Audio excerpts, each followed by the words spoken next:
My internet's been out like 3 times today, trying to work. Okay.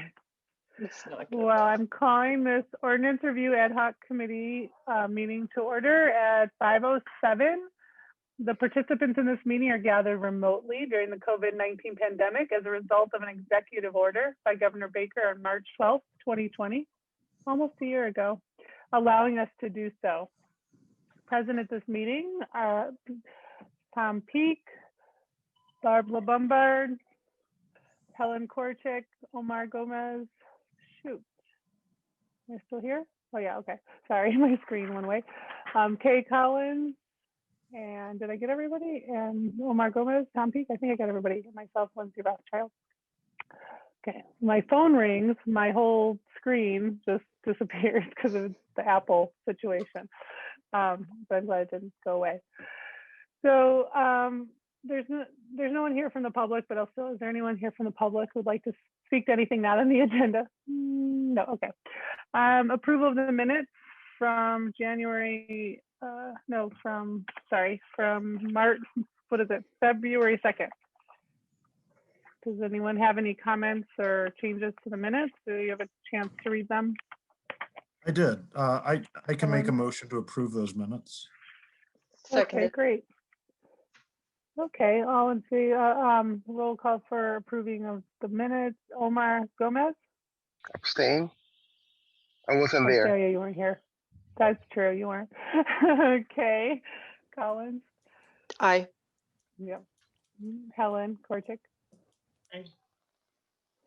And I'm aye, and Tom Peak? Aye. Okay, so the minutes have been approved. Who would like to take minutes for this evening? Omar, I think you're next. I will do it, but I cannot do it now. I will watch the video because I'm in a cart. But I will do it. I'll watch the video and I'll do it. Okay, if you don't mind. Great. So the first thing on our agenda is the sharing of any new findings based on questions that arose from previous meetings. Does anyone have anything that they researched based on a previous meeting? Tom? Yeah, so I spoke to Councilor Zaret about some of the stuff around veterans that was in ordinance. And it seemed like his intent at the time, because the actual enforcement agent in the stuff would end up being the Attorney General's office. His idea was to keep definitions in line with the ones that the AG's office are using. So that was just his intent. If we wanted to, like, he also understood what we were talking about. So if there was a desire to sort of go further down that path, I think what that might ultimately require is just consultation with the solicitor about what that would actually look like. Just in terms of, like, if there was actually a dispute between, say, a union and a contractor about sort of these diversity targets, and the outcome of that dispute were to determine city action, and our definition was different than the state's, like, what would that kind of be like? And is that something that we could do, or are there certain limitations on this? And so it's something that, like, if we want to put it in the report to sort of look into that, I don't think there's going to be any pushback on that from anybody. But I do think, like, that was just sort of like, in terms of just sort of getting those operations to work, that was the justification on Councilor Zaret's part. I did write up a quick paragraph, or draft a quick paragraph, so that if we did want to bring this to the City Council for consideration, we have a little bit of information to provide, and I can read that to you, and then I'll email it to Councilor Gomez. And obviously this is open for any edits that you think that it needs as well. So what I've written is, the language in our Fair Wage Ordinance states specifically that for a person to qualify as a veteran, the person must have been honorably discharged from the military. Between World War II and 2018, it's estimated that more than 100,000 gay members of the US military were discharged with dishonorable or less than honorable status due to sexual orientation. And that's a quote from Justicia, the LGBTQ Legal Resource Center, and I've included the website in that as well. Between the years of 1993, when the Don't Ask, Don't Tell law went into effect, and September 2011, when the statute was fully repealed, an estimated 13,000 service members received dishonorable or less than honorable discharges.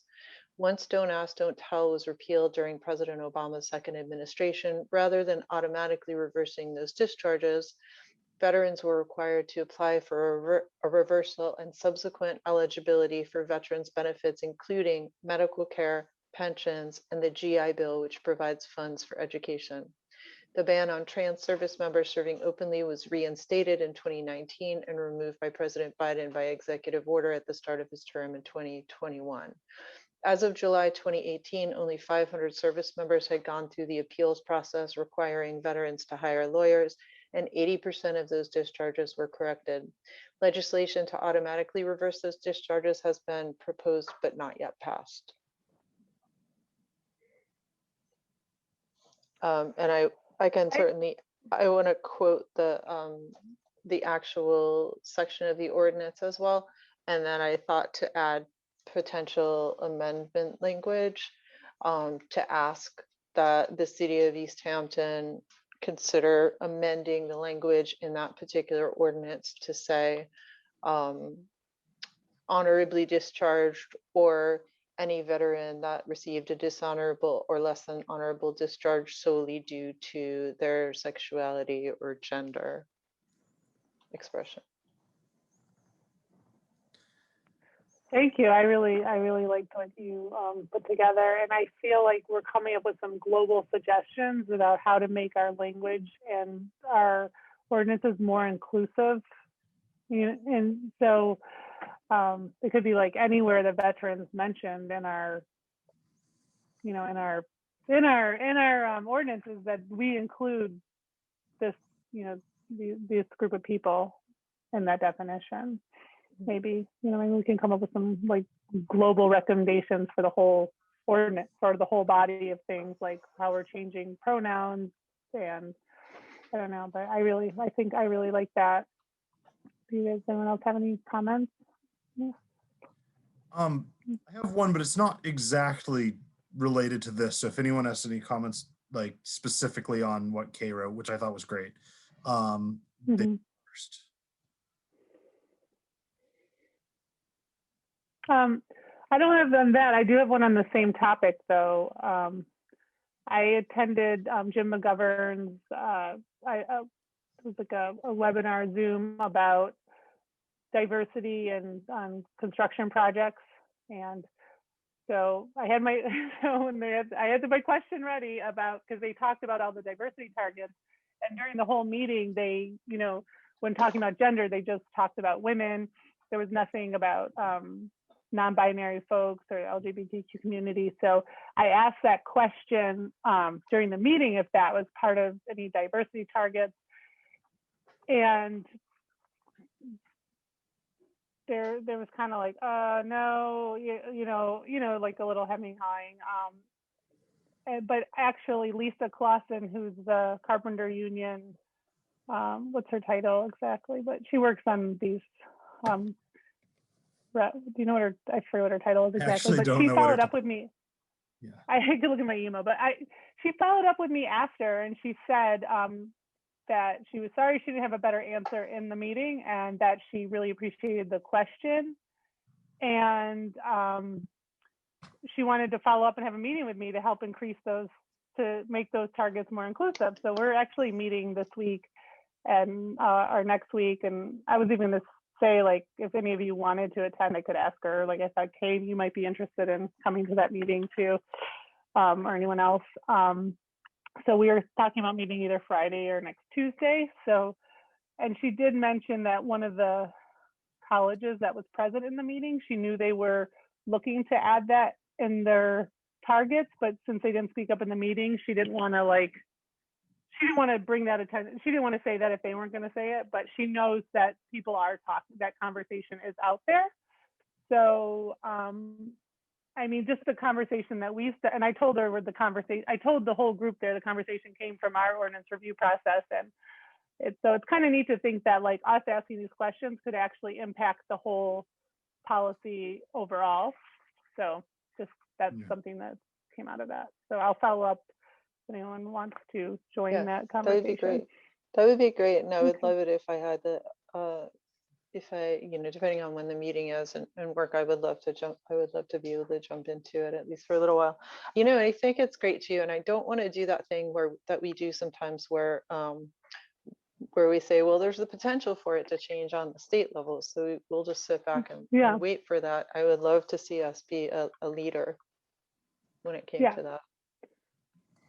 Yeah, I think that's great. And I don't think we have, I don't personally think we have to match the state. I don't think we can like make something less that the state has a definition, but I don't see why we can't make our city more inclusive than the state. I don't really, because the wage theft ordinance is what we wrote for our city based on work done across the state, but still we wrote it for our city. So it can be, it can be adjusted. Great. So what I'll do is I'll send the text of that because I did want to add the ordinance. I realized I forgot to add the actual section of the ordinance in there, and perhaps suggested expansion language. So I'm going to add those after the meeting, and I'll send them out to everybody to review, and then we can attach it to the minutes or finalize it next time or whatever. Cool. Great. On that note, when we had our last city council meeting, President Conniff had suggested that sometime in the next, or sorry, am I skipping? I have that on our agenda, Tom, and I have that on the agenda. All right, great. So that's the last thing on the agenda. We can move it up, or we can just go into the next article agenda because Barb's here to talk about with us tag sales and such. So tag sales not even the word in there, is it? No, I noticed that. What's up with tag sales? I'm just kidding. So let me see if I have anything else. No, Barb. Okay, nope, I think that was everything. Okay. So, and it's funny, I got a text while we were in this meeting. He must have just felt it from John Thorpe from the Northampton City Council saying, how's your interview process going? It just came up now. He must have felt their vibe.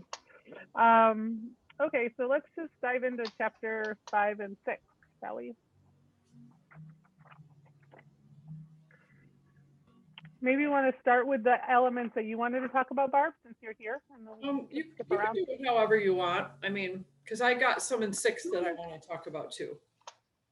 That's fine. Just if you want to.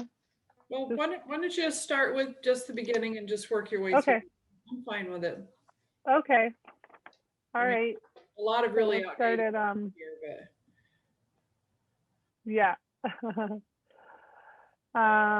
So section 5, I didn't even know I couldn't even read some of this stuff. I was like, what? And what? I was picturing ourselves in the Lower East Side with caulking ware. I didn't know. I was looking at it from a medieval vendor sort of.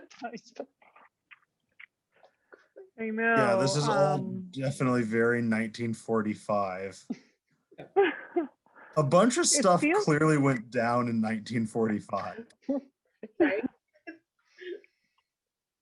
Yeah, exactly. There must have been some street selling, hawking, yelling. Picturing newsboys with the bell.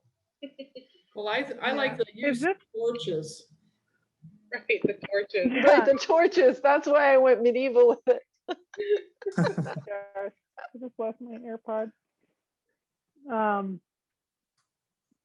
Does anyone it feels like these should be updated, but we could just who would update them? I don't think would that be, it just feels like it's not of this era. I think we all agree. And And I don't know if you just leave them in there for kind of amusement or, Well, I mean, you really could kind of take the top part because you don't really want people yelling and then kind of take out the use of bells and torches or, and just kind of modernize the words a little bit, I suppose. yeah. Yeah, I mean, we would do you think, Tom, we would recommend that ordinance committee just update this, or is there a department that should update it, or? I mean, I would recommend probably for ordinance to update Articles 1 and 2 and to, Okay. that's like I don't see it as like a huge priority, but like No, it's the just, whole junk dealers thing.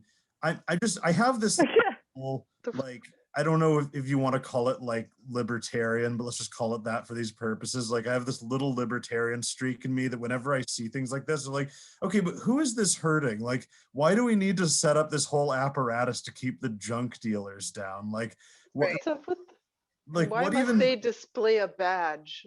right, yeah, yeah, I take it that when it was done in 1945, that junk dealers must have been a thing.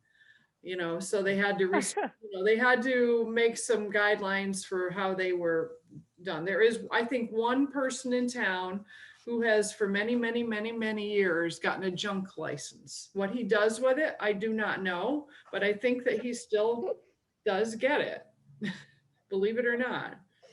like But will Barbara, the does he metal wear the collector badge? people?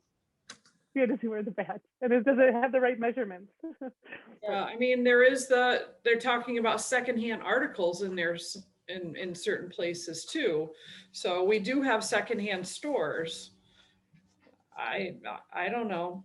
I have not seen any badges on anybody's clothing in the second. No, I've not given out any badges, or I haven't done any licenses. I think the mayor does the one junk license. What, we don't know what the junk person does, do they? There's a guy on Everett Street who's had one forever. I mean, Oh, where I what grew about the up, metal guy? There's metal people in town, but I don't think they have any licenses. Yeah. but well then what's the difference between that and A business definitely, license for a like, thrift store. yeah, I don't know. I just feel like this, I don't know if if we want to get too bogged down in this, but the sense that I get is that like whatever the original intent of this was, not clear that it fits like commerce today. Right. It's not clear that whatever the issue was that it was trying to address. I mean, like, I guess we probably, I don't know. I personally don't know if I really necessarily care if people are like standing on the corners trying to sell stuff, but I guess our sidewalks are pretty narrow. I guess you could make the argument that that could be a nuisance, but it does seem like this is all pretty outdated. I'm looking at the very last one, 5-22 articles to be held 1 week prior to resale. I wonder, I mean, if we were ever to have somebody who wanted to open a pawn shop, I mean, would that apply to that? But I mean, I don't know if there's state regulations regarding like pawn shops either. I don't know.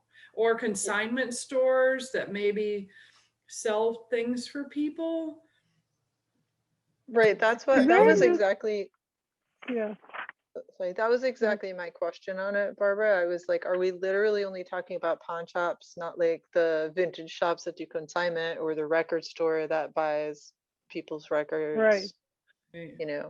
Like it seems a little, and they're like their closing hours too. Like, what if somebody sells secondhand goods and wants to stay open during art walk? Like, why should they have to close at 6 p.m.? That seems. I mean, to me, I would say this whole section could be gone. Yeah. I don't I think agree. it's really appropriate anymore. And if it was, we'd probably want to change a lot of it. But I imagine that a lot of it's just not enforced either. Like, I mean, obviously it's just not enforced if people aren't even getting their badges and everything. So, I have a neighbor that sells a lot of used books. right, yeah, I know that guy. I know that guy. Guy. But I mean, I think it falls under that same thing though too. If we have something that's there but not enforced, that leaves it open to being enforced with biases possibly. And so, yeah, it just I think we could recommend to the ordinance committee to junk it. Right, Yeah. junk it. There you go. Is there a new junk store on Route 10? Like, or something? Like, I feel like I saw something near where where that piece, like across from, what is that spell? What's the Ecuadorian or Salvadorian restaurant? I mean, Oh, El Camelito. Camelito. Oh, across from there, not on that side where there's that little, where the Can Man. Can Man. Yeah. Mhm. That's a redemption center. Oh, a redemption center. Okay. Okay. Yeah. I feel like this whole section needs to be, because I think the kind of like junk that might have been happening back then is probably being sold on eBay and given away on free stuff, Easthampton. Right. I feel like a lot of this activity has become a lot more socially acceptable, maybe, because why shouldn't I be able to sell secondhand goods to minors? Like, I've got like some salvaged auto parts that I want to sell to some kid who's working on his truck. Like, why should I not be like, what's the issue there? I just don't understand why any of this should be illegal, if I'm being completely honest. Yeah. So let's recommend to ordinance to junk it. Junk the junk section. Okay. So now we're up on garage sales. So yeah, I have to say, I can't believe that I never noticed until today that it didn't say tag sales, because, well, like where I grew up in New York, they have garage sales and they have yard sales, but in Massachusetts, we do tag sales. Yes, when I first came to Easthampton, I was astonished that they didn't call it garage sale or yard sale like Worcester. Yeah, I know. Actually, if you there's like a New York Times quiz to figure out where you're from like what words do you say, and the thing I love that. you as being from Western Mass is tag sale. There's only like Northern Connecticut and Western Mass are the only places in the country that say that. And there's also estate sale. Well, we have those too. They Yep. call them tag sales. I just mean there's not that word on the list. Okay. I feel like this language is not inclusive. So let me give you a little history behind this, because this was voted in back in 1983, right when I first started. I kind of remember that the reason it came about was that there was a guy on Chapman Avenue who was having a sale every single weekend. And everybody, it was becoming a business, but he was considering it to be a tag sale. So the whole reason behind this being even in our ordinance is because of that guy on Chapman Ave who was doing every single week. So this whole thing came about because of that. I see a couple problems with it. Well, there's no limit. We used to in my office say there was a limit, but there never has been. We always told people that they could never have more than 2 a year, but there's nothing in there that says that. So it's not. It also says you have to apply 5 days in advance. We don't. If somebody comes in on, the day before a tag sale, we'll give them a permit. It becomes a bit of an administrative kind of pain in the neck in the summertime, especially, of course, while we've been closed. We've got it pretty quick. We can do it, pretty quick, but I always feel sorry for the people who are really good and get their tag sale permits for every single permit, every time they have a sale. And then there's people who never get them. And if you look at who the enforcing person is, it's the assistant building inspector. Well, we don't have, and we've never had one. I mean, in years. And I don't even think when we had one, I probably shouldn't be saying this where people can see this, but I mean, I think I'm probably about the only person that's ever done any enforcement, and that's not very much. I just, in my head, kind of wonder, do we really need this? for $5 for a tag sale. I mean, some people are really good about it, about coming in and getting them. And for the townwide tag sale, you know, everybody comes and gets them. For the amount of money that it brings in for the city, I don't know. I mean, I think it is good to have some way to keep people from having sales in their front lawn every single, you know, week. And there could be people that take advantage of that. But whether we want to think of some other way to regulate that, I'm not sure. I've had this feeling about tag sales for a long time. And I'm just throwing it out there to you guys to see what you think. That makes a lot of sense that it's like the money is. Yeah, they're good for 1 day or 2 days in a row. So then if you end up with a holiday weekend, people have to get 2 permits, because if it's a 3-day weekend, you need 2 permits. You know, there's a lot of little things about that most people, you know, they'll have 1 tag sale every year. You know, some people will do it for a few weekends if they're moving. But there could be, like that guy on Chapman Ave. I mean, if it went away, does that mean that somebody could start to do it every weekend? I would hope there would be other ways of the building department or the planning department, you know, reaching out and you know, if that was to happen. Kay, did you have something you wanted to say? Yeah, I think that, you know, if we're able to reconfigure it a little bit, it might be something along the lines of any tag sale that is going to be, you know, go more than 3 consecutive days, or more than one sale per month. And the one sale is no longer than 3 business days on a you know, three days on let's say it's a holiday weekend. So no more than 3 consecutive days in 1 month. Anything further than that requires a permit. Yeah, I mean, you also have to think of who's going to enforce this. Mm-hmm. And I'm not sure who I would know that would be, who it would be. Mm-hmm. Mm-hmm. I mean, it would That's a basically question. have to be the police, right? Because no other city employees work the weekends reliably enough to be out there and really sure that mobile. the police department, they're going to want to go around and check tag sales. I agree. I'm just saying, I don't know who else is even No. available during those hours. Right. I think if there was that edit though to address like some sort of boundaries, and that's all it included. And then, you know, I think someone would become aware eventually if someone was trying to do it every single. Because you know, somebody's neighbor is going to complain if they're out there. Exactly. Yeah, the neighbor is going to complain. Yeah. Exactly. I mean, we could write something like tag sales, garage sale, whatever, all these sales are allowed in the city of Easthampton. This is how we define them. Right. If it's something outside of, you know, that's what's allowed. If it's more than that, you need to get a permit.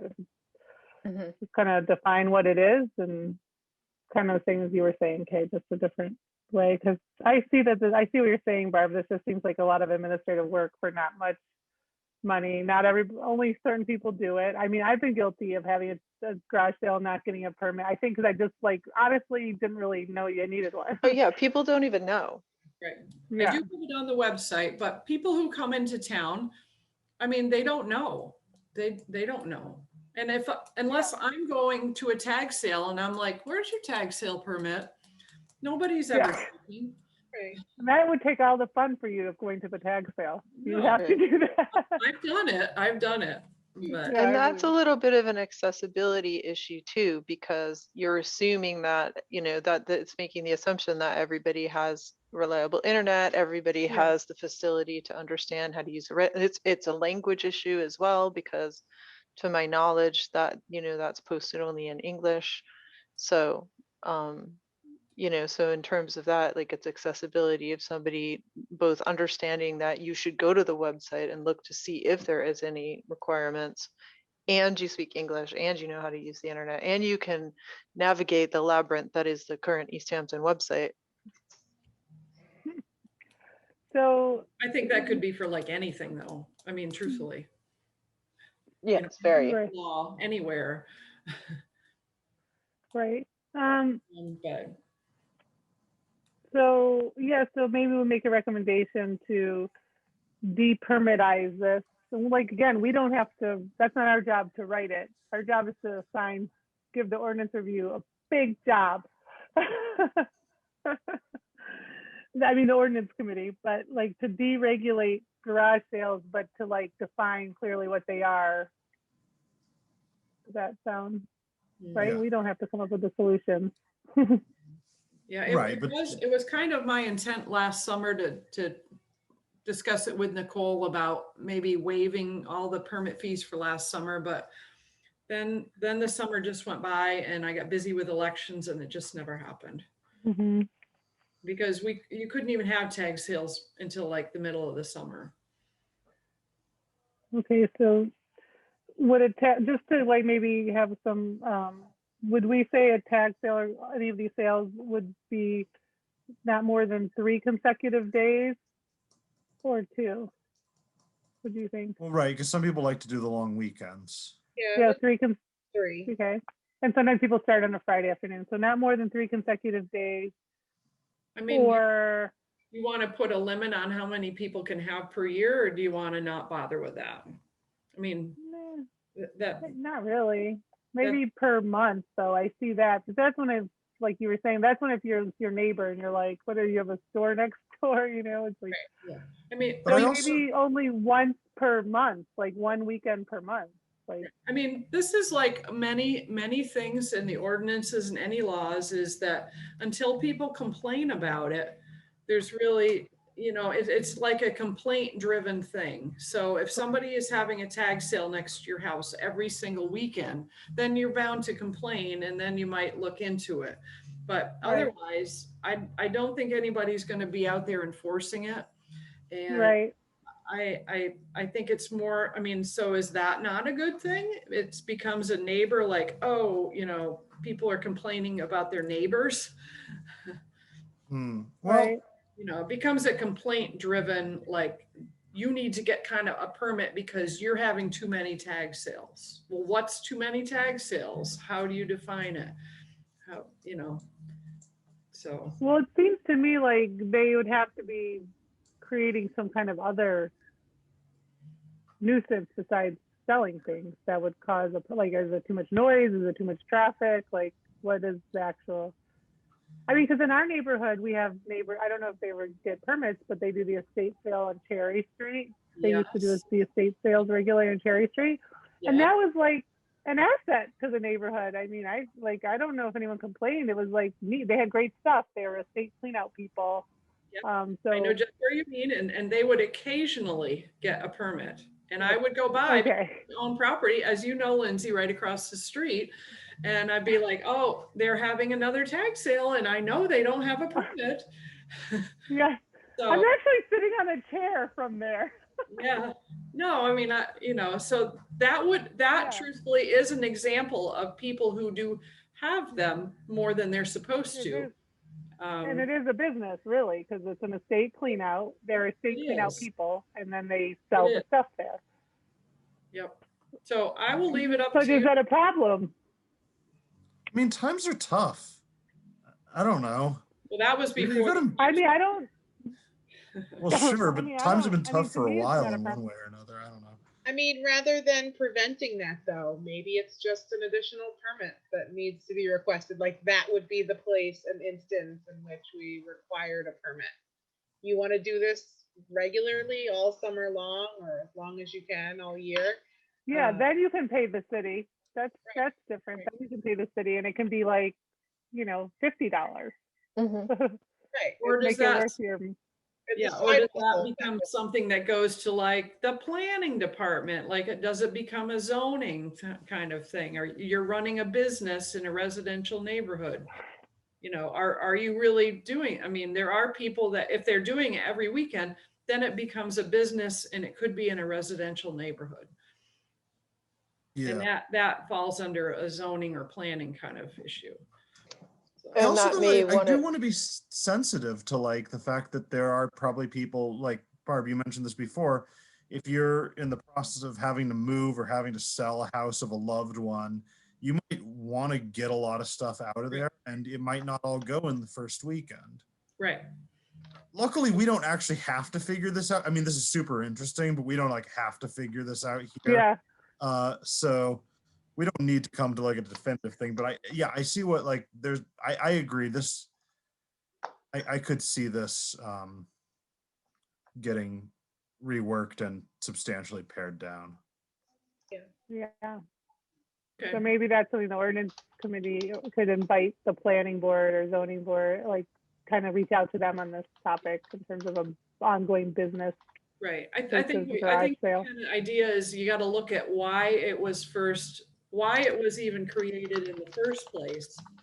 And then look to see how you can prevent that from happening, but still let people have, you know, their tag sales on 1 or 2 weekends to get rid of stuff. I'm gonna turn my light on. But it's getting dark. Ah. Okay. Anyway, all right. So we'll continue to do them until we don't, all right. for the time I being. agree with you. So anything in the mobile vendor ordinance? Is this like food trucks?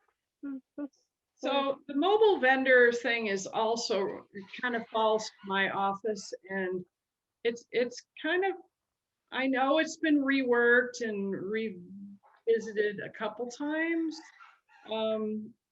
It's confusing.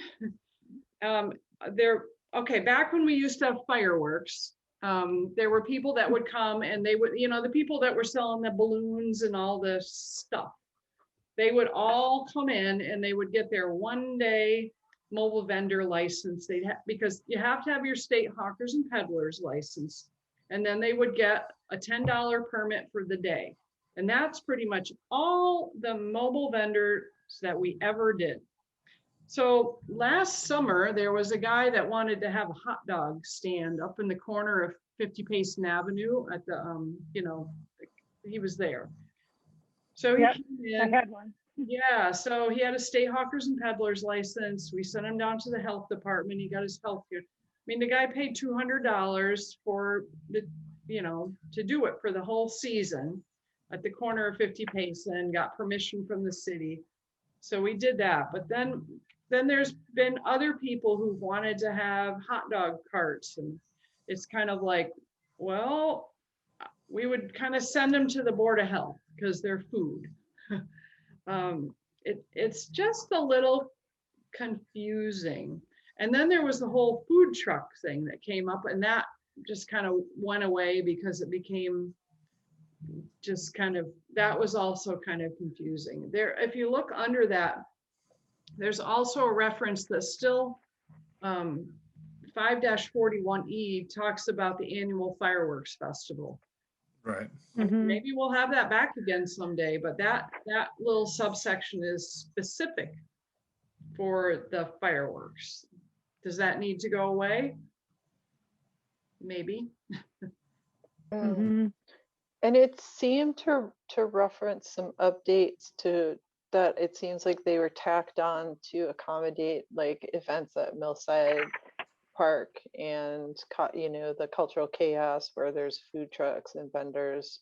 So it seems like there's some exceptions that were tacked on without like reformatting everything else all that much. It just says like, hey, the mayor can grant an exception and that's it. Right. So basically whenever we have things, you know, Food Truck Friday and stuff like that down behind the mills, as long as those vendors are permitted through the Board of Health, that's all we do. They don't have any other kind of license. It's been my belief that if it's a food truck, the Board of Health should have sole, you know, responsibility for that.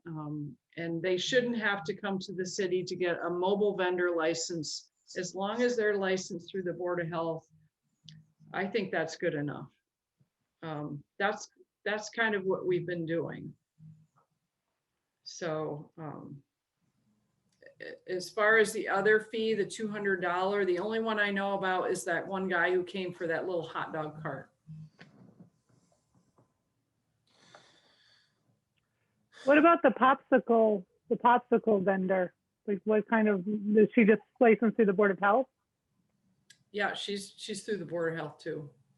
Like at the farmer's market and the Mhm. food truck Yeah. Friday. Yeah, she's So why did the hot dog guy get the 200, but the other people didn't need to?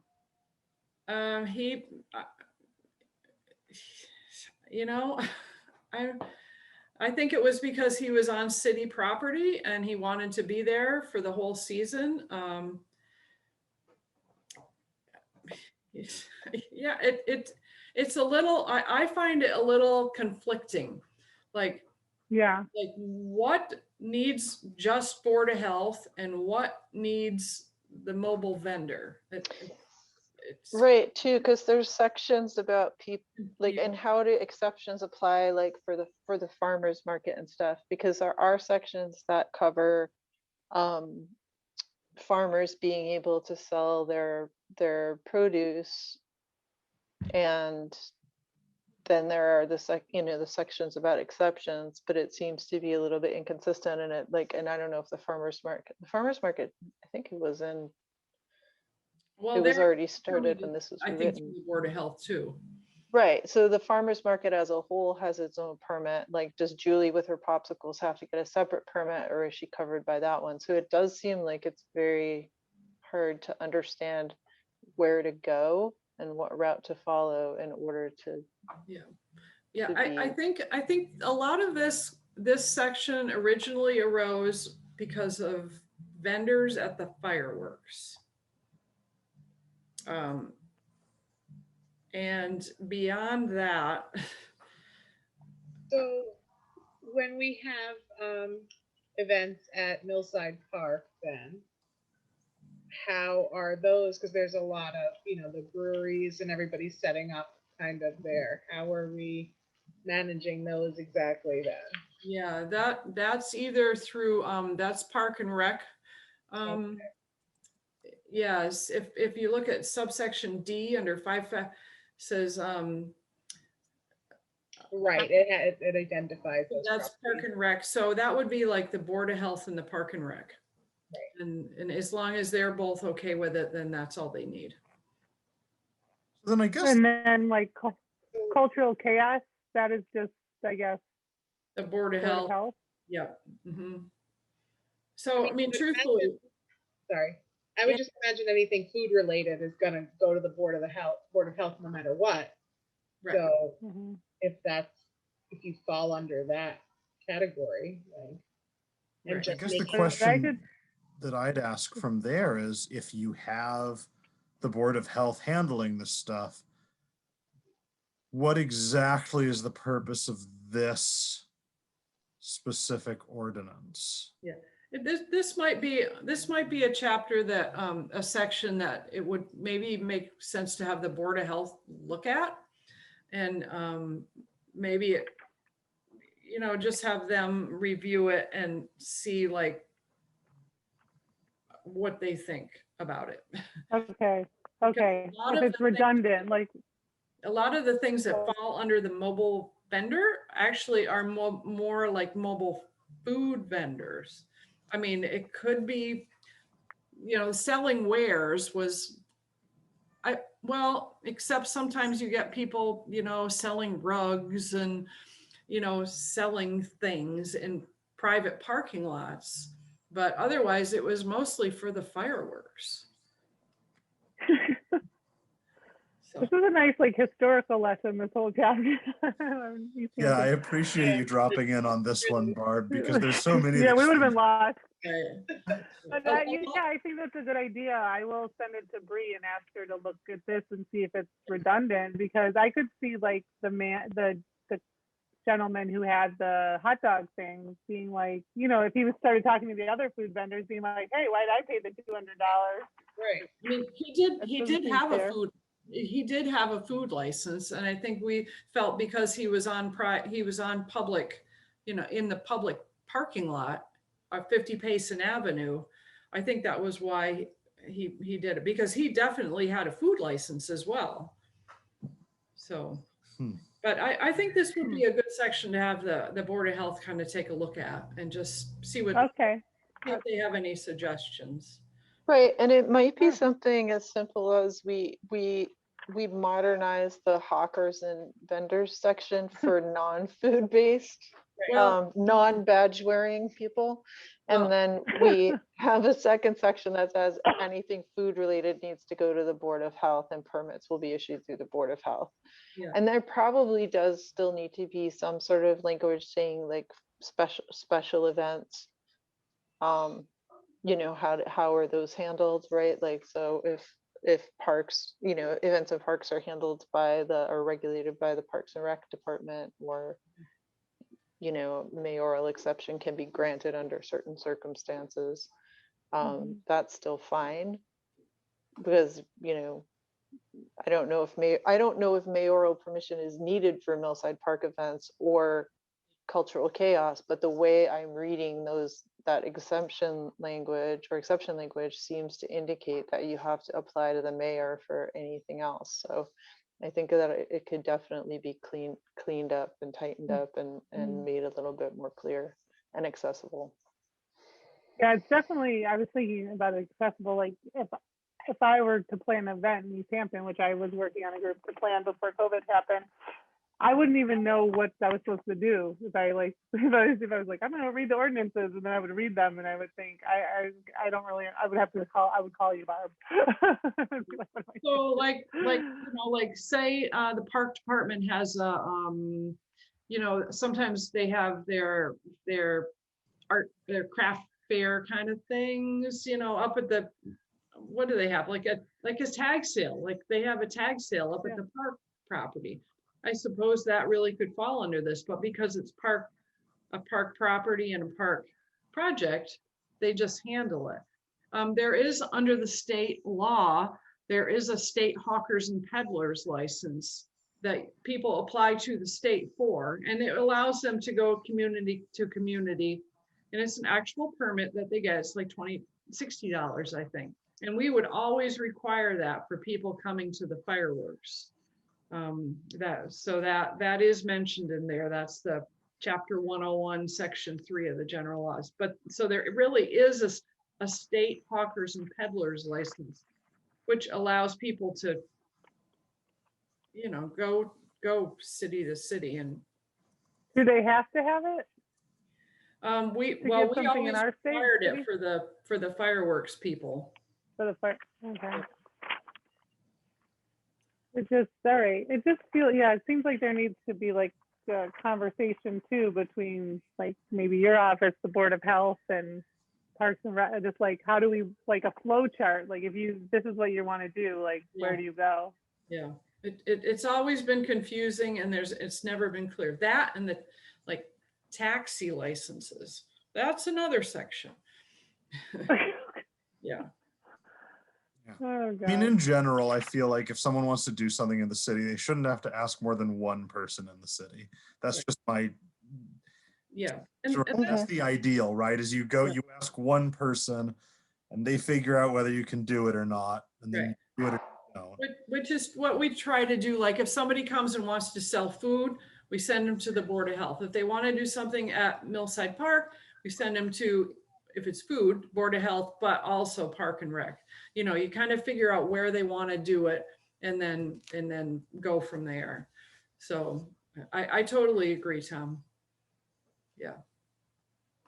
Okay. I'm just checking my email because Natalie let me know that she sent me her comments via email. So let me see if I'm going to forward it to all of you guys. You can just look over chapter 5 and see if she's bringing up something that we missed. Okay, Helen, Omar. I'll send it to you, Bob, too, since you're here, Bob. Yeah, everyone here.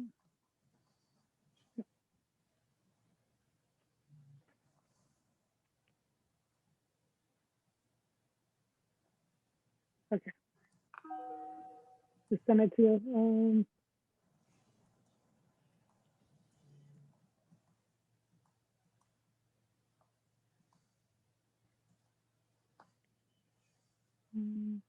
I think she's, you know, we pretty much said this whole thing needed to, well, this is 5-1, the junk part, so.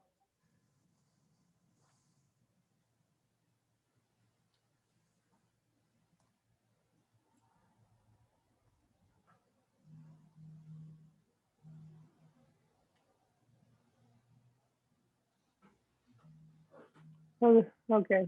All right. I think in terms of the 5 things is areas where we thought the whole thing was outdated.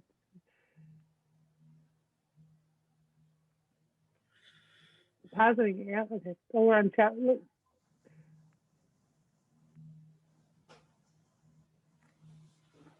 Swimming in the nude. Okay, let's go to section 6, shall we? Chapter 6. There's a lot of interesting things in chapter 6. Yeah, can I just start with section 1? Section 6-1 about storage of unregistered vehicles. That is something that actually is, we get a, you know, it comes up fairly often. It is something that if you were going to ask anybody to comment on it, I would talk to the building department, because they're the ones that that address these issues. It basically is about the people who have a bunch of junk cars around their property, and they can't have more than one unregistered vehicle. This is something that, you know, we get complaints about fairly, you know, on a fairly regular basis. And I mean, we just send them to the building department, but it is something that is more common than you'd think. Well, I'm just glad that we're allowed one, because I've got my derby car sitting in the back of my house. Well, when you get a second one, you're in trouble. Well, I think when I get a second one is when somebody else won't be no happy. more. I have a question. Are you allowed to keep an unregistered? So you're allowed to keep one unregistered vehicle, like if you live in an apartment complex, in your parking lot? You can. If you have okay, well, it covered or in a garage. Yep. Okay. Yep. Good. I'm asking for a friend.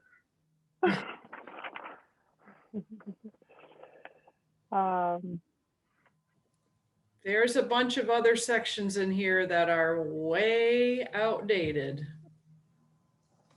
Yeah. Yeah. Yeah.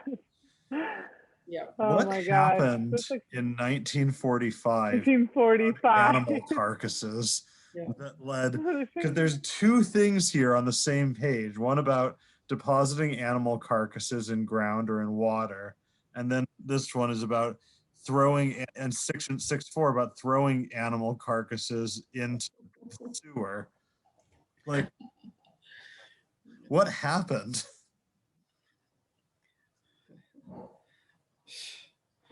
And I think the Board of Health had a comment about the keeping of swine, right? Didn't they have a comment? Yeah, she had one about the keeping of swine, but what about the depositing of, I mean, I guess we don't want people to deposit animal carcasses on the ground or in the water, so. Right. Like, it's weirdly specific. So I think we still don't want people doing it, so it's fine. Yeah, we still don't want people doing it, but like what happened, right, those years with the junk handlers and the animal carcasses. Okay, well, okay, injuring drinking fountains and water troughs. No person injure any of the watering troughs. Wow. Wow. Yep. Yeah. We're old timey again. Also, are there any public drinking fountain? Well, there might be in parks, right? But there's one down by the public safety complex. Yeah. oh, is there? Oh, there. You know what? You're right. There is. It's on the bike path, right? Yep. Yeah.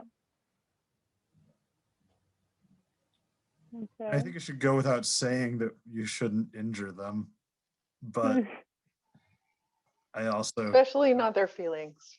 right? Yeah. They're doing their best.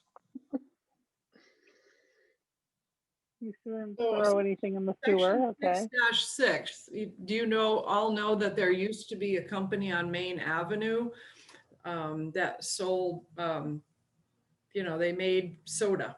I can't remember the name of the business, but there was a business in town that's actually sold soda. Even though this is from it's from 1945, updated in 1989, but Mhm.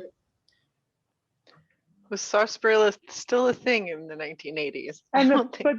but the fee for the license is $1. yeah. So what's That the seems like point?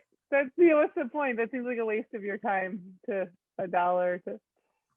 But now when you say that now there's people making kombucha in Easthampton, would that fall under? Do they have to have $1 license? This feels like it needs to be crossed off. Yeah, I agree. I think so, yeah. And so section 6.5 and 6.6 crossed off, since we're not keeping swine. They're not doing the swine thing anymore. 6.7, swimming in the nude. No person shall swim. Natalie's point was actually really good, that's probably Yeah. covered by indecent exposure anyway, so Yeah. Well, here's the case that I've heard made for it on the council. There are some things that we want to have in our ordinances because the state laws are pretty strict. Mhm. And so you can either like stop them and fine them under the city ordinance and send them home a little embarrassed, or you could like stop them, arrest them, and they could potentially end up like a sex offender or something. Oh, that's a great point, actually. Under the Yeah. it's the same thing with there's something about like public urination. Like we definitely don't want people urinating in public, but it also is something that like there's a reason why some of these things, even like they are redundant, but like if they're in our ordinances, then if we find people, we get to keep that money instead of the state, and also we get to decide sort of how severely we want to punish like some kids for skinny dipping. Mhm. And like, this was my question too, is like, is if a woman's topless, is that considered in the nude, or do you have to have like everything? Yes. You know, The- that's not very. The state definition of nude is yes. To you, the answer is yes. With the We have state not yet- definition. So yeah, if we you have have, and the point to Tom Peak is if you have state police driving around and see a woman there, so now he can arrest her because the definition of the state law, nude for the woman is a topless. And what does indecent? That probably So meant. what? Yeah, I'm not saying that I'm in favor of it. I'm just telling you that that's why it's there, because at the state level, nude for the woman being topless, they consider that nude.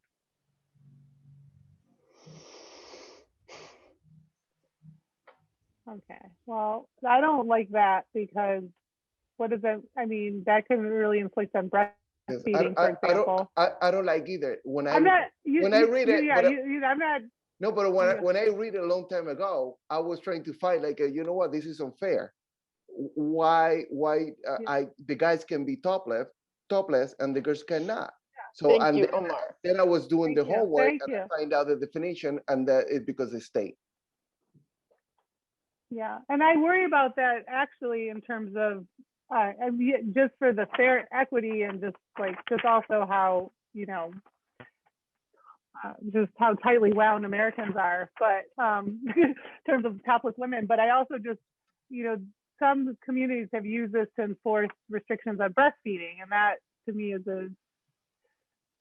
I don't think that's happened here, but I would like to make sure that it doesn't, that breastfeeding women feel not protected, that they would never be charged with indecency. This is swimming, only swimming. What? This is just swimming. No, I know, but I just mean indecent. This is it, and not about this one specifically, but if we're talking about nudity and the state law says that, you know, so anyway. But you're right, this is just swimming, so we could just be nude on the park bench, not swimming. Except for state law, right? Wouldn't allow that. And then if you look at it close, it says in any of the waters of the city. So does that only mean like National Pond and mill, the lower mill pond, and I And mean, places you don't want to swim. it doesn't mean. Yeah. Right, I wouldn't recommend doing that anyway. With Yeah. swimsuit or no swimsuit. Yeah, or just the no one fact, should swim like, there. in general, the whole town, you can't be in your backyard because it's in the city.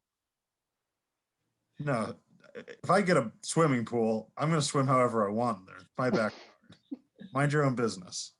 I apologize for being very late. Which one are we on? We're on swimming in the nude. Yeah, but which, Chapter 6. 6, 7. 6, 7.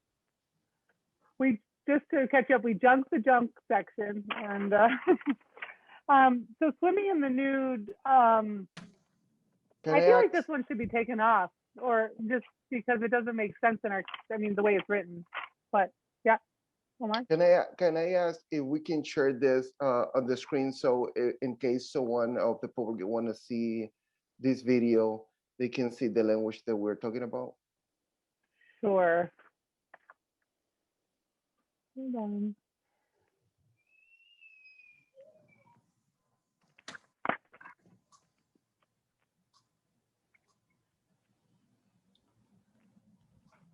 I think it says that it's only wrong if other people can see you. Yeah, to the view of any person. So as to be But what if- exposed. So Tom, you But get what to if swim in someone's your peeping backyard. into your-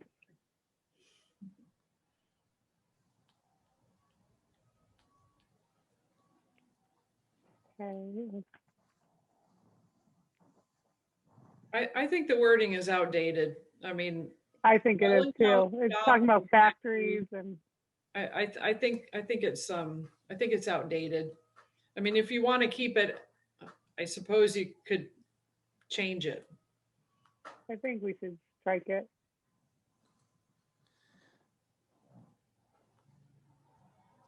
I do worry in the case of striking it, like, I know Or it should be revised. some people do swim in the rivers or ponds, even if it's not advisable. Well, maybe you want to ask the police department if they think it would be a,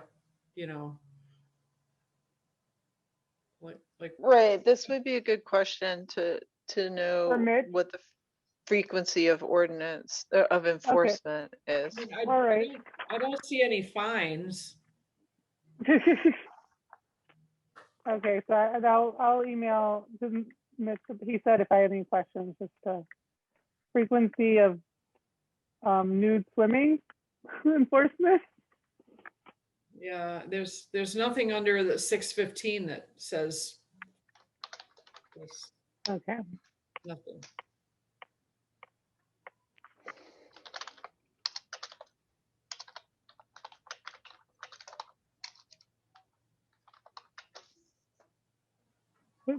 What page are we? No, too far. Wait, we're on. Maybe I can just do it this way. This is page.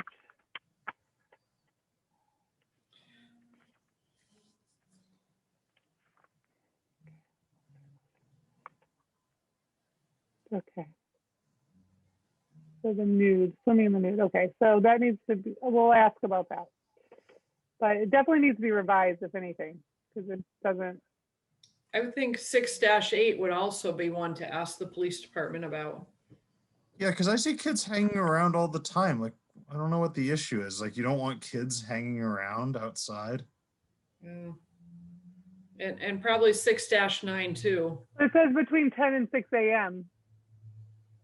Yeah, but it doesn't matter. I mean, so like technically speaking, if somebody wanted to complain that a kid was on the Right. bike path after 10 p.m., I don't. Yeah, I don't have a problem. Yeah. Yeah, So- it seems like again, it's something that could be targeted and Correct. biased. Yeah. And what if people who are maybe traveling, or I feel like there was another one that I thought about that same sort of thing. But if you're out at that time, maybe that's just your means of transportation, and you got to get home or Yeah. something. I don't know. Okay. So six. I'm going to ask them about swimming in the nude and loitering. We don't need to ask. Do they even enforce the loitering? Yeah. And Yeah. 6-9, I would think definitely something to ask the police department about. You know, I actually had someone I know reach out to me about this one a while back, and it was just they didn't really, it wasn't something that was a super priority for me at the time. It was a busy time, but now I'm thinking about this again because the guy who reached out to me about it is a hunter, and Mhm. the way that he construed this is that he couldn't bring his he couldn't take his sons hunting. Well, not in the city. Not in the What's that? city. Yeah, within the city. Yeah, he couldn't take his sons hunting in the Well, city. Were you yeah, hunting in the city? Yeah, sometimes. Oh, Yes, the answer is yes. okay. I okay. didn't I'm gonna try to Not forget that. downtown, but know. I would say too, like, what if kids are, training for the track team and they want to go running early in the morning before school, Oh, for section 6-8. Yeah. for 6-8, yeah. Yeah. It doesn't like it's just those times seem arbitrary. It's like, oh, you're doing bad things between those times. It's just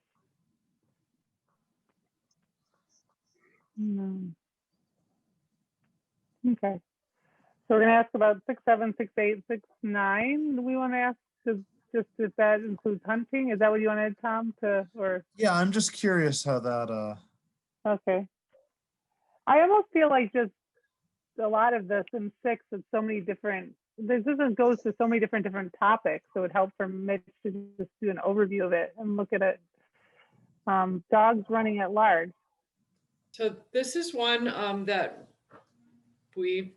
I see people ticketed on fairly frequently, including, Okay. somebody has a dog that's running loose, and I have somebody in my neighborhood that I've seen this ticket come through many times.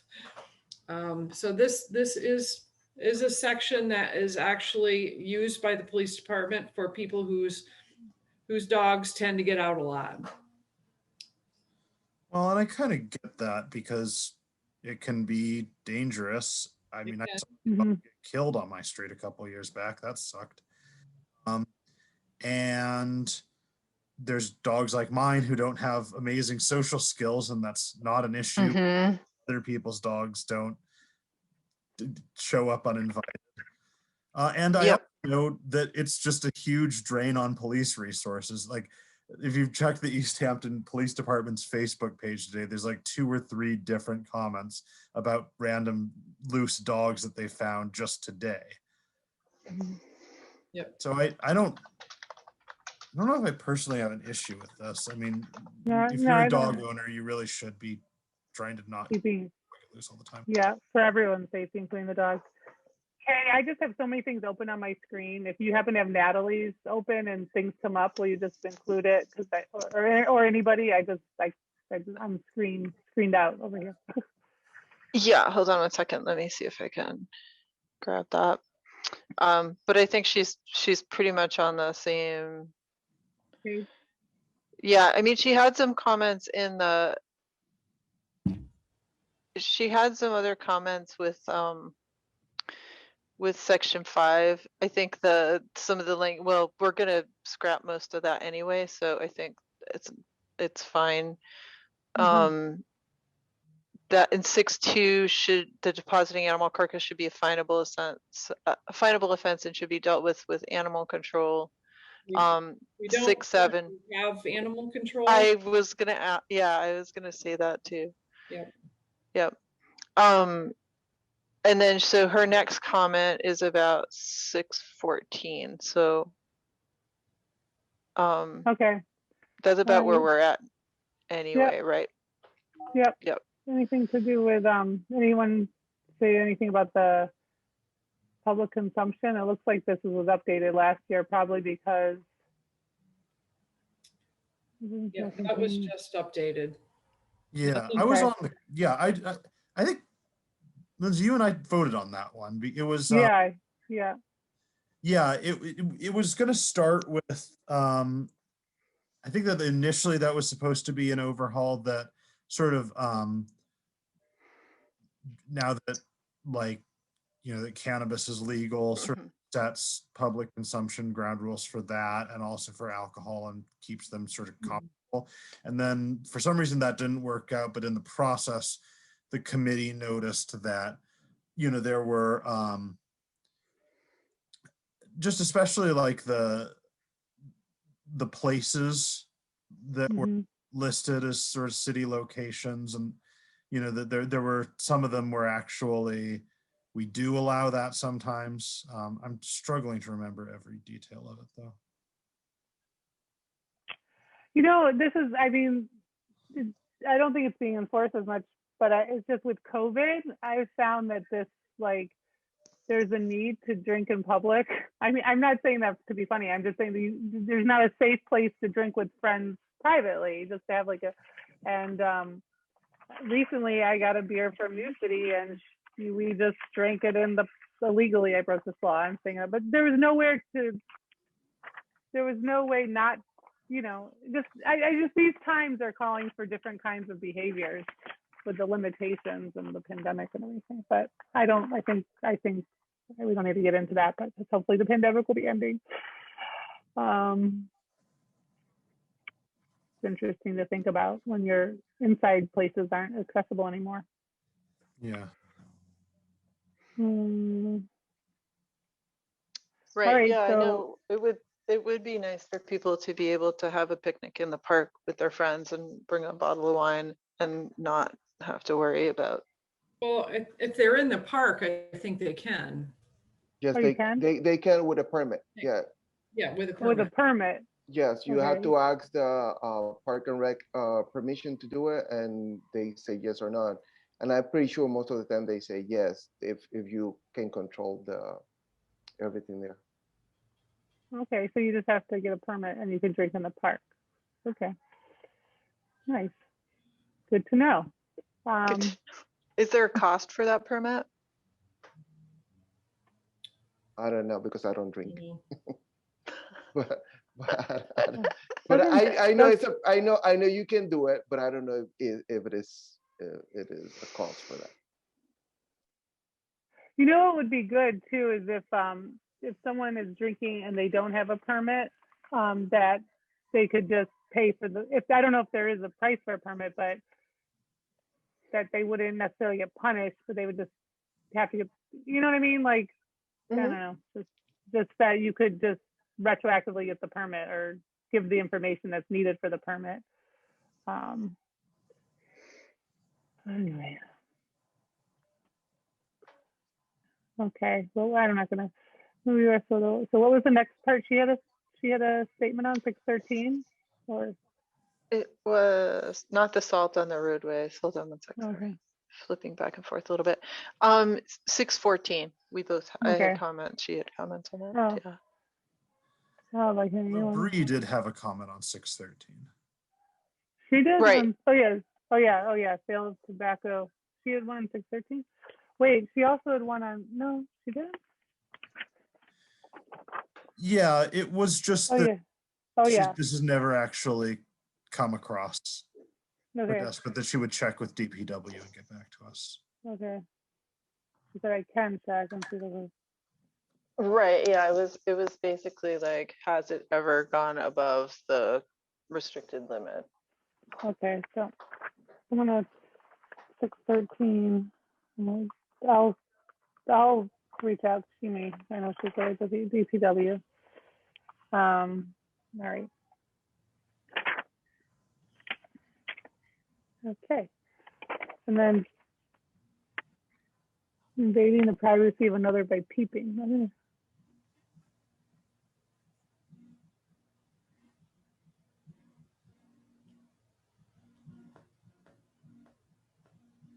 Okay. So if the person is peeping and then they see you nude, or Honestly, like peeping into property just gave me like a chill, because that's, the whole Ahmaud Arbery situation, which clearly wasn't here, but those people took it upon themselves to enact citizens I'm gonna use quotes, justice on somebody for like looking at a house that was under construction. Natalie's comments on it were just that it should be dealt with on a criminal level and it should be investigated. So if somebody is spying on somebody, right, like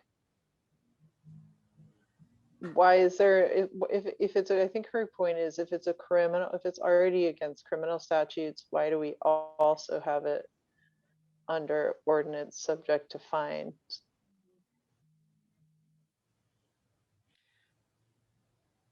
Yeah, I think that's a good question. I mean, I Yeah. cases where I think we bring this like into having a redundant thing so that we have like an enforcement mechanism that maybe isn't as severe as the Mhm. but if you're spying on people, I don't know, maybe that they should kind of come down on you for that. I'll put that on my list for Officer CC. Am I saying, how do I say his name? Am I saying right? CC? Siki? Siki? I think. Okay, Siki. Siki. Okay. So can I comment on 615 just a little bit? Sure. Well, I mean, this is fine. I guess I always am really concerned that when, you know, new ordinances are passed, that it kind of always seems to me like anything, it should be added to this.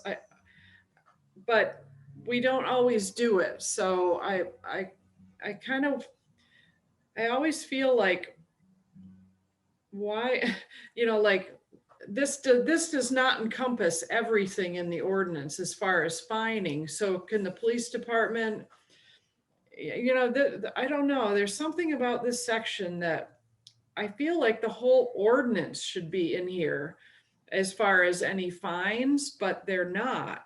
So I guess I always just wonder, like, as far as the police officers or the Board of Health or people that are writing tickets, if they're writing a ticket that's in a section that's not under this ordinance, is it okay? Or like, I guess I always feel like, why are certain things in here and not everything? So that's always been my kind of concern about this section. Maybe like the first part is okay, but then when you go to start listing everything, doesn't it seem like pretty much all the fines should really be listed? And that just seems really redundant to me. Who would this be like whose purview is this? Like, why do we have, like, it's kind of says, oh, only these ordinances are subject to non-criminal disposition, but then what about all the other fines that are referenced in the ordinance but are not listed here? Does that mean they can't be, they don't fall under this non-criminal disposition? Like every time the council votes something that has a fine on it, in the back of me, I'm also thinking, well, should we also be adding this to 615? Yeah. You know what I mean? Yeah. Maybe what I'd be wanting is to ask Officer Siki if like, what happens if they end up ticketing somebody for something that isn't on this list? What does that process even look like? Well, usually I'll get a ticket and they'll just have it, you know, chapter something, section this. I don't know. I always feel like, why are just these things listed and not everything? Like, maybe should the list just be gone and it just reference all fines in the city ordinances fall under, you know, non-criminal. Yeah. I don't know. Yeah. And I think Natalie's commentary on it too, and this is something that sort of ties into the wider conversation about about police taking on jobs and being sent to do things that may not be like necessary to be under the purview of the police.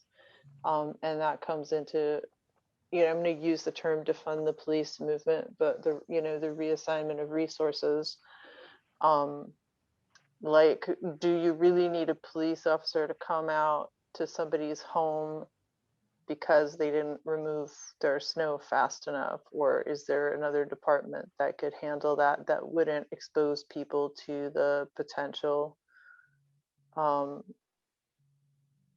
trauma of interaction with the police, I think that every time there is an ordinance that comes before the city council, always, if there's any kind of enforcement or fine, it has to be really thought out carefully. Who's going to enforce it, and are they okay with it? Because I've seen things go through the city council that have been delegated to a certain department, and they had not been asked about it, and they didn't feel comfortable taking it on. It's easy to just give things over to the police department or the health department or the building inspector. You really have to think of who's going to be doing the enforcement, and are they okay with it? And do they exist, like the assistant building inspector? Or the animal control, or because animal control is referenced in this as well, and there is no animal control. Right. I mean, we use Westfield, so. Yeah. But it takes them forever to get here. I'm gonna suggest to keep us, I like to keep us an hour and a half meeting so we don't lose our minds, that we put a pin right here after 615. For the next meeting, we just go on to chapter 7. We don't go further than that because let's just catch up. So this finish, because we might have like a lot of responses from the questions that we received that I'm going to send out. We can discuss in our next meeting, and then go to chapter 7. And the next thing on our agenda for tonight, if that's okay, is just what Tom was going to bring up earlier, is that the city council would like some presentations on our progress. Okay, bye, Barb. Thank you, Barbara. Okay. Come anytime. Thank you. I don't know. Bye. I'll be back. Oh, good. We expect you. We need you to be back. Our historian. So just to give overviews of our progress and what we're finding to the greater council. And so just to start thinking of what we're in March now. So maybe in April, we could think about doing that. That would be like a quarter or 4 months in. Yeah, so third of the way in. So just to start thinking about that and who might want to do that. It'd be nice if some of the non-council members would do it, just because we hear enough of each other. That's fine. Yeah, that's totally fine. And and I also would think, like, would we want to, so similar to what I wrote up for the veterans issue, and again, I'll edit that to be more global, but specifically reference that ordinance, but also expand it to be a little bit global. Do we want to write something up about gender neutral language and why it's, why is it important to make that change? Also, I think that would be good. Yeah. I think that maybe what we should do is come up with a report template. If this is managery, then let me know. No, I like it.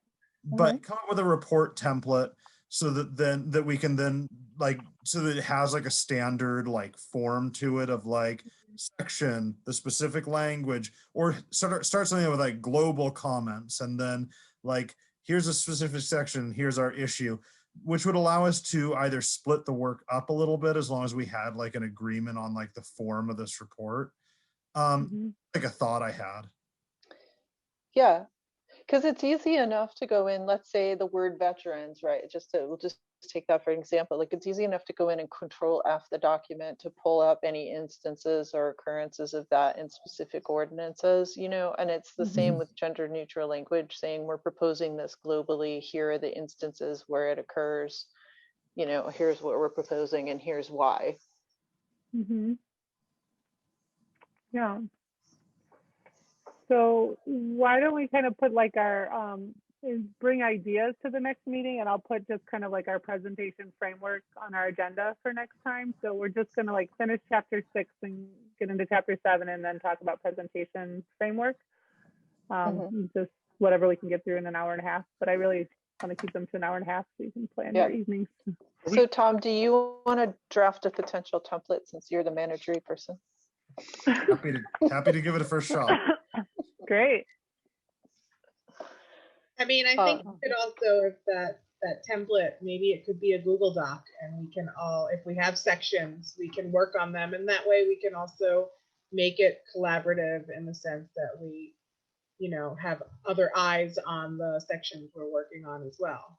If somebody That's great. missed something. I hate to be a bummer here, but in the past, there has been some concerns about Google Docs and open meeting law. Oh yeah, that's true. Okay. It could constitute deliberation. Okay. So yeah. Okay. Yeah, so I think it's better if Tom, like we did last time, Tom drafts something and then we can do it as a Google Doc publicly, Yeah. like we did before. That was really helpful. That's great. Yeah, because I was thinking about that when I was drafting this paragraph too. I was like, oh, it would be good. And I was having I'm still having internet issues today. So, but yeah, I mean, it would be nice, like once I finish up the draft and send it out to everybody, perhaps we can throw an agenda item on next meeting to just review and potentially approve that language pending it being inserted into whatever template.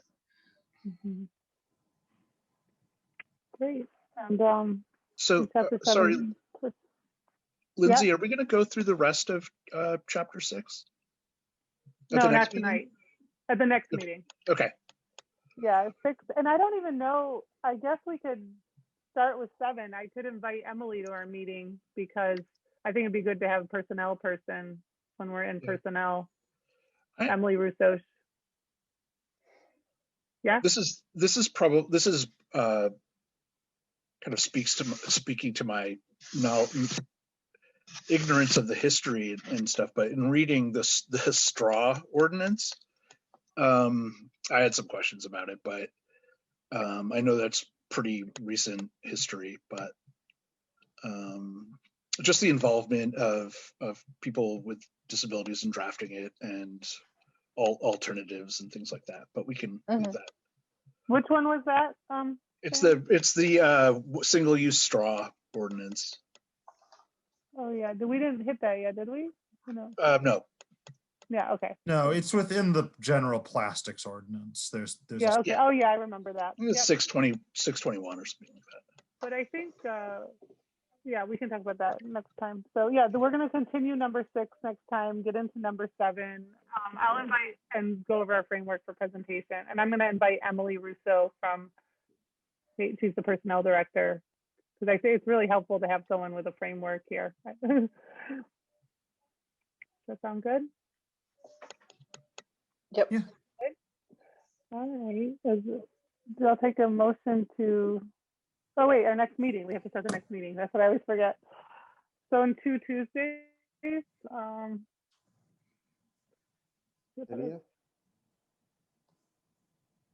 March 16th.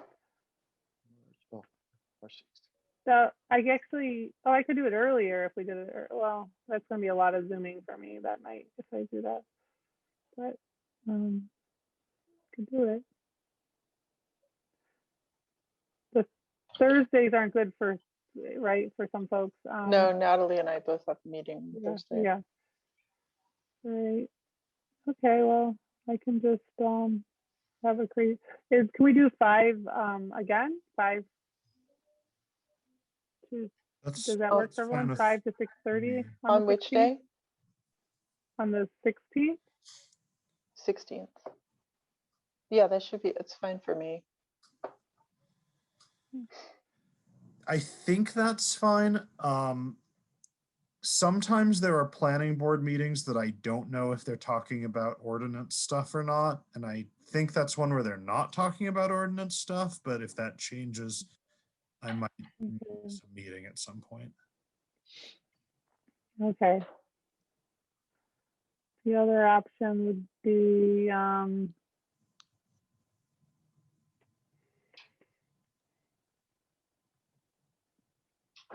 like next Wednesday, the 10th.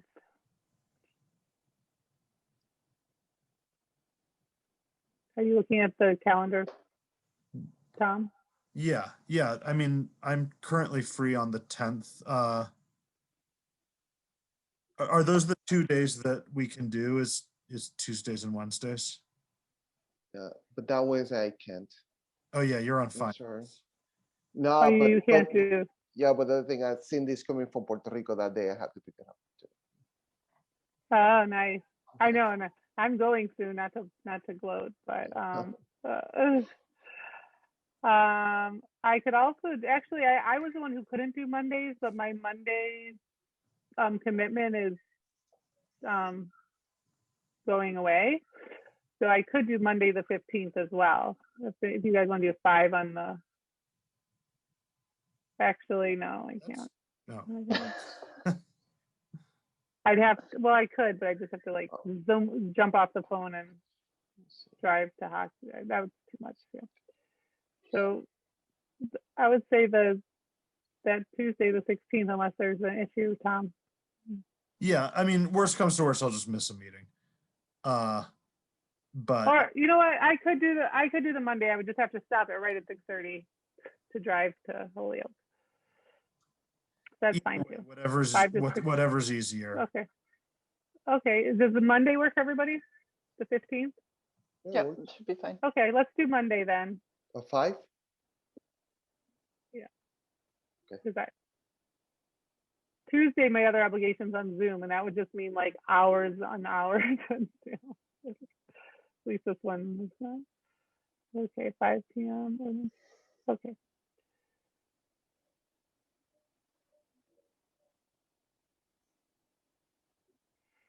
Okay. All right. If anyone wants to make a motion to leave. So Motion to motion. adjourn. Second. All right. All in favor? Aye. Aye. Aye. Okay. Aye. Okay. Have a great night, everybody. Okay. Right. Have a Good good night, overnight. Thank you, everybody. everyone. Bye-bye. Thanks.